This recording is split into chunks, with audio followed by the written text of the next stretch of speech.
Hello students, good morning. आज हम start करेंगे प्लस वन क्लास की ही 7.4 एक्सरसाइज का टॉपिक जो है कॉम्बिनेशन। आपका टॉपिक क्या है?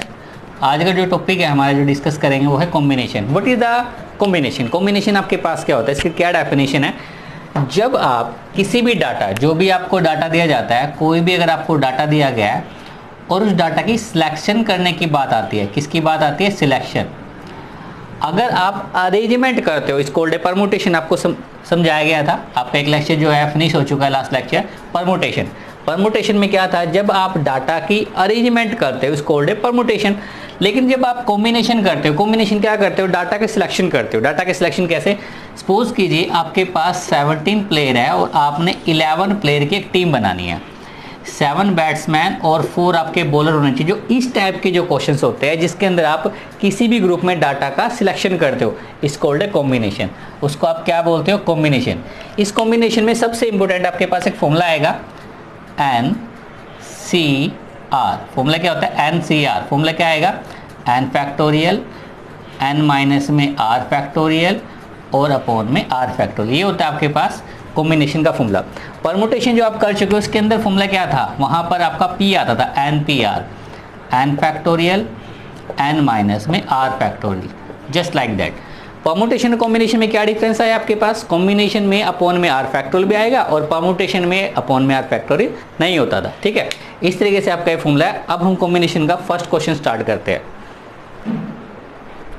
फर्स्ट क्वेश्चन आपके पास क्या है? क्वेश्चन नंबर 1 है NC8। ठीक है, आपको क्या दिया हुआ है? NC8 इक्वल है NC2। ये दो कंडीशन इक्वल है तो आपने क्या करना है? आपसे पूछा हुआ है फाइंड NC2। आपने क्या फाइंड आउट करना है? NC2। देखिए इसका आप सोल्यूशन करते हो।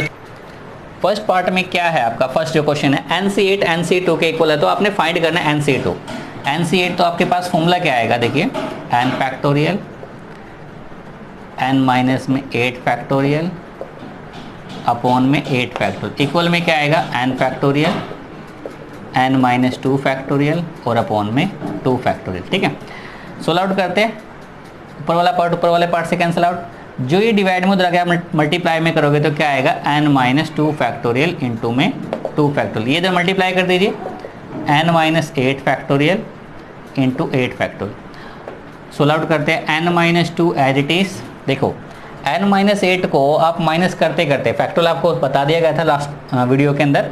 n माइनस 8 जो है, अगर फैक्टोरियल आप लिखते हो तो क्या करते हो? एक एक माइनस करते हो।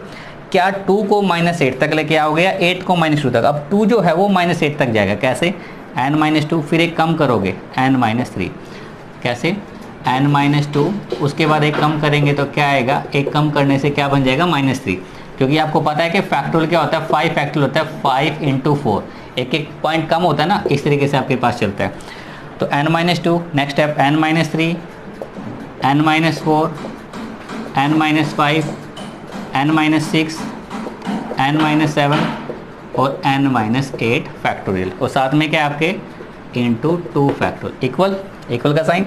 n minus 8 factorial as it is, n minus 8 factorial, n minus 8 factorial. 8 factorial को आप क्या लिखोगे? 8 इंटू 7, 6, 5, 4, 3, 2 फैक्टोरियल। 2 फैक्टोरियल से 2 फैक्टोरियल कैंसिल आउट और इससे ये कैंसिल आउट।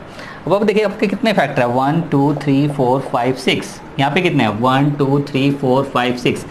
तो कंपेयर करते हैं ईच पार्ट को, कोई भी पार्ट किसी से कंपेयर कर लो। फर्स्ट पार्ट फर्स्ट नंबर के इक्वल, तो n minus 2 is equal to 8। तो n की वैल्यू आपके पास क्या आएगी? 10, क्योंकि माइनस का 2 उधर जाके क्या हो जाएगा? Plus.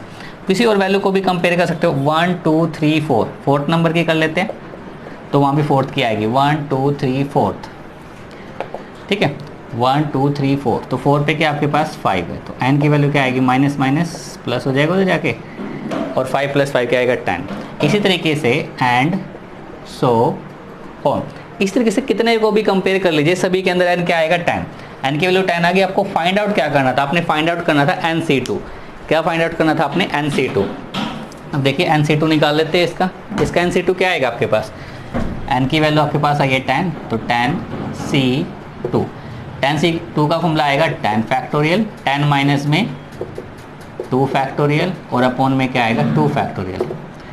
10 factorial as it is. 10 minus 2 क्या आएगा? 8 इंटू में 2 फैक्टोरियल। 10 9 8 फैक्टोरियल, 8 फैक्टोरियल, 2 फैक्टोरियल को लेंगे 2 इंटू 1, ये कैंसिल हो गया। 2 से इसको कट कर देते हैं, क्या आएगा 5, 9 इंटू 5 क्या आएगा 45। तो इसी तरीके से आपके पास NC2 की वैल्यू क्या आएगी 45, क्या आएगी आपके पास 45। अब हम स्टार्ट करेंगे क्वेश्चन नंबर 2 का फर्स्ट पार्ट, ठीक है। क्वेश्चन नंबर 2 का फर्स्ट पार्ट क्या है, 2NC3 रेशियो NC3 इक्वल आपके पास 12:1। तो इससे आपसे पूछा गया what is the value of the n, n की वैल्यू आपके पास क्या आएगी।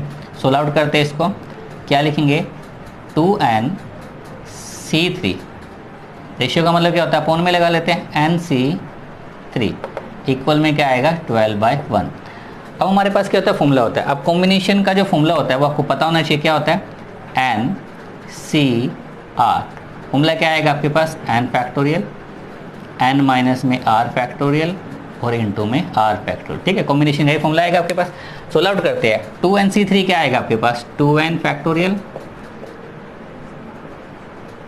2n माइनस में 3 फैक्टोरियल और अपॉन में क्या आपके पास 3 फैक्टोरियल, ठीक है। रेशियो जो आपने किया तो उसका मतलब क्या था, बटे में किया, बटे में आपके पास क्या NC3, तो लगा दीजिए n फैक्टोरियल, n माइनस में 3 फैक्टोरियल और इंटू 3 फैक्टोरियल इक्वल में आपके पास क्या है 12/1, इक्वल में क्या आपके पास 12/1, ठीक है। इस पार्ट को आपने लिख दिया। अब इसको सोल्व आउट करते हैं। 2n फैक्टोरियल को आप क्या लिखोगे, आप लिखोगे 2n, फिर एक कम करोगे 2n माइनस 1, फिर एक कम करोगे 2n माइनस 2, फिर एक कम करोगे 2n minus 3 factorial, okay. Upon में क्या है, इसलिए किया था ताकि ये इससे मैच हो जाए और ये कैंसिल आउट हो जाए, 2n माइनस 3 फैक्टोरियल। अपॉन में क्या आपके पास 3 फैक्टोरियल। अब ये जो डिवाइड में है, अगर इसको मल्टीप्लाई करेंगे तो क्या हो जाता है, ये स्टेटमेंट आपकी पलट जाती है। तो आपके पास क्या आएगा, जो डिवाइड वाला वो मल्टीप्लाई हो जाएगा n माइनस में 3 फैक्टोरियल और इंटू में 3 फैक्टोरियल, और डिवाइड में क्या आएगा ये n फैक्टोरियल जो इसके इक्वल मिलाएंगे तो क्या लिखोगे n माइनस 1, n माइनस 2 और n माइनस 3 फैक्टोरियल। इक्वल में क्या था आपके पास, सेम एज इट इज 12/1, ठीक है। इसको इससे कैंसिल करते हैं, 3 फैक्टोरियल को 3 फैक्टोरियल से कैंसिल करते हैं, n माइनस 3 को n माइनस 3 से और n पार्ट को n से। आपके पास क्या आया 2 इंटू 2n माइनस 1, 2 कॉमन ले लिया तो आपके पास क्या आएगा n माइनस में 1, ठीक है, डिवाइड बाय n माइनस 1, क्या रिमेनिंग आपके पास n minus 1, n minus 2 equal में 12/1। अब n माइनस फैक्टोरियल से n माइनस, देखो n माइनस 1 से n माइनस 1 कैंसिल आउट हुआ, आपके पास क्या बच गया 2n माइनस 1, 2 इंटू 2 4, जो 2 इंटू 2 4 मल्टीप्लाई जाके क्या हो जाएगा डिवाइड में, और पहले से आपके पास क्या था n माइनस 2, कैंसिल करते हैं 3/1, क्रॉस मल्टीप्लाई, 1 को इस तरफ मल्टीप्लाई करेंगे तो क्या आएगा 2n माइनस 1, इसको इस तरफ मल्टीप्लाई करेंगे तो क्या आएगा 3n माइनस में 6। अब वैल्यू किसकी निकालनी थी, n की, तो n एक तरफ करते हैं, 2n माइनस से ले जाते हैं या इसको ले आओ, n वाला पार्ट एक तरफ होगा, नंबर एक तरफ होंगे, चाहे लेफ्ट को राइट लेके जाओ या राइट को लेफ्ट लेके आओ। 3n minus 2n minus 1, minus का 6 से क्या हो जाएगा +6, 6 माइनस 1 क्या आएगा 5, 3n माइनस 2n क्या आएगा n। तो आप n की वैल्यू फाइंड आउट करते हैं, n की वैल्यू आपके पास क्या आएगी 5, और इसी का सेकंड का ही जो सेकंड पार्ट है वो आपका होमवर्क है, आपने उसको इसी मेथड से निकाल के देखना कि n की वैल्यू आपके पास क्या आएगी।